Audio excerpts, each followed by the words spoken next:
ইসলামের ইতিহাস মানব জাতির জন্য এক মহান শিক্ষা ও পথ নির্দেশনা।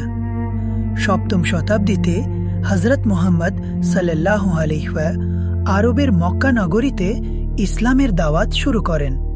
তখন আরব সমাজে অন্যায়, কুসংস্কার ও অশান্তি বিরাজ করছিল।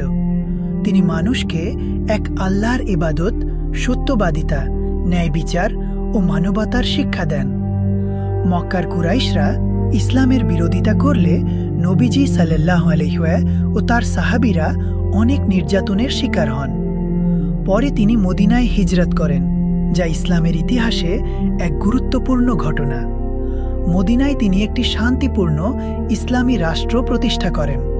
এরপর বদর, উহুদ ও খন্দকের মতো গুরুত্বপূর্ণ যুদ্ধ সংঘটিত হয়।